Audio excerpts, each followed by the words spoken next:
இதை அருள்வதில் உனக்கெதும் தடையுள்ளதோ?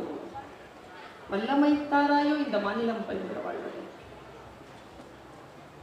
தெளிவுறவே அறிந்திடுதல், தெளிவுறவே அறிந்திடுதல், தெளிவு தர மொழித்திடுதல், சிந்திப்பார்க்கே கழிவளர உள்ளத்தில் ஆனந்த கனவு பல காட்டல், கண்ணீர் துளி வர உள்வுருக்குதல், இவையாவும் நீயரும் தொழில்களன்றோ எனும் மகாகவி சுப்பிரமணிய பாரதியின் கல்வி கடவுளுக்கான வணக்கத்தை முன்வைத்து பெரிதினும் பெரிது கேள் என்கின்ற தலைப்பில் உங்களோடு சேர்ந்து சில நிமிடங்கள் சிந்திக்கலாம் என்று நினைக்கிறேன்.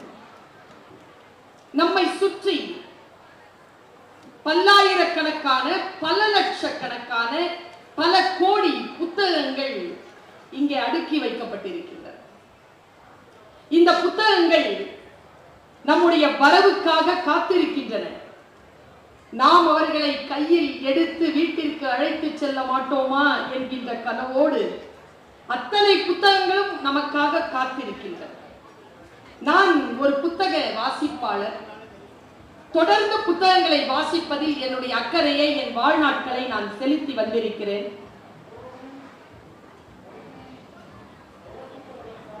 நான் எத்தனையோ புத்தகங்களை வாசித்துக் கொண்டிருக்கிறேன். இன்னும் வாசிப்பதற்கான புத்தகங்கள் என்னுடைய வீட்டிலே என் பார்வையில் காத்துக் கொண்டிருக்கின்றன. அவை எல்லாவற்றையும் படித்து முடித்து விட வேண்டும் என்கின்ற பேரார்வத்தோடு என்னுடைய வாழ்நாட்கள் கழிந்தபடி இருக்கின்றன.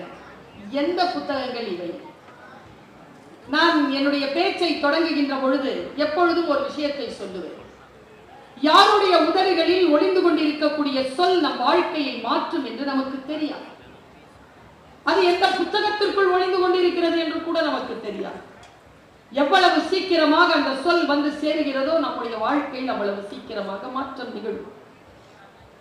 ஆனால் துயரம் என்ன தெரியுமா? நம் வாழ்க்கையை மாற்றக்கூடிய அந்த சொல் நமக்கு முன்னால் தான் கடந்து போகும். நாம் தேர்ந்தெடுக்கக்கூடிய புத்தகங்களுக்குள் இருந்து கொண்டுதான் இருக்கும். அது நம்மை சேர்வதற்கான பக்கம் புரட்டப்படுகின்ற பொழுது, அந்த சொல் சேருகின்ற பொழுது கவனம் சிதறும்.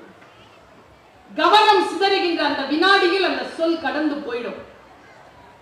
அது ஒரு சுத்திட்டு வர்றதுக்கு ஒரு 40-50 வருஷம். பலர் அப்படித்தான் சொற்களை தவற விடுகிறார்கள். சொற்களை தவற விட்டுவிடக் கூடாது என்கின்ற கண்ணியத்திற்காக இங்கே பல்லாயிரக்கணக்கான பல லட்சக்கணக்கான பல கோடிக்கணக்கான புத்தகங்கள் அடுக்கி வைக்கப்பட்டிருக்கிறது. நான் இப்படி யோசித்தது உண்டு. எந்த பதிப்பாளரை கேட்டு பாருங்கள், எவ்வளவு புத்தகங்கள் நீங்கள் அச்சிடுவீர்கள்? 1000 புத்தகங்கள். 8.5 கோடி மக்கள் வாழ்கின்ற இந்த நாட்டில் ஒரு புத்தகம் 1000, 500, 100, 50 என்று ஏன் பதிப்பிடப்படுகின்றது தெரியுமா? அது 1000 பேருக்காக கூட இல்லை. அதை தேடிக்கிட்டு ஒருத்தன் இருக்கிறான், அந்த ஒருவனுக்காகத்தான் 1000 பிரதிகள். எல்லா நூலகங்களிலும் அந்த புத்தகங்கள் வைக்கப்படும்.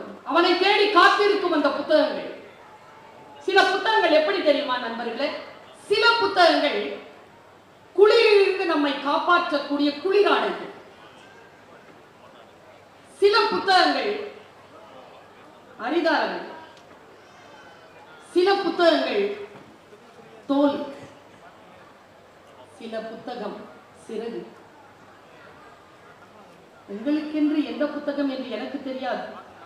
என் பிரார்த்தனை எல்லாம் இந்த புத்தாண்டில் உனக்கான புத்தகம் எதுவாக இருக்கிறதோ உன் புத்தகம் உன்னை அடையவும், நீ அந்த புத்தகத்தை அடையவும் பெரிய ஒரு பிரார்த்தனையை, பெரிய ஒரு வாழ்த்தை இதோ நான் இந்த மேடையில் இருந்து சொல்லுகிறேன். பெரிதினும் பெரிது கேள். மிகப்பெரிய விஷயம் எப்படி கேட்பது? எப்படி அதை அடையாளம் காண்பது? பொருண்மையில் இருக்கிறதா பெரியது? பெரிய விஷயம் ஒன்று சொல்ல போறேன் என்று சொல்வார்கள். சாதாரணமாகத்தான் இருக்கும். ஆனால் யாருக்காக அது சொல்லப்படுகிறதோ அவர்களுக்கு அது மிகப்பெரிய விஷயமாக இருக்கும். நான் இப்படி யோசித்து பார்க்கிறேன். ஏதோ வாயிலிருந்து உதிரக்கூடிய ஒரு சொல் ஒருவருடைய வாழ்க்கையை மாற்றும் என்று நான் சொன்னேன்.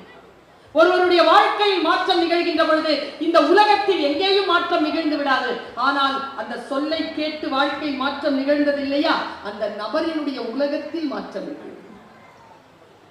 ஒன்றை எப்படி புரிந்து கொள்வது? ஒருவருக்கு எது பெரியது, நான் பல இடங்களில் கேட்டிருக்கிறேன், 30 ஆண்டு காலமாக கேட்கிறேன். யாருங்க பெரியவங்க? யார் பெரியவங்க? படிச்சவங்க எல்லாம் பெரியவங்களா சார்? படிச்சவங்க பெரியவங்களா? இல்லங்கிறாங்க ஒரு அம்மா.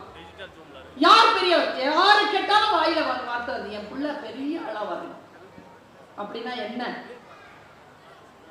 யாருக்குமே விளக்கம் தெரிவதில்லை. நான் சொல்லட்டுமா? உங்கள் குழந்தையினால் உங்களால் 4 பேருக்கு நன்மை நடக்கிறதா?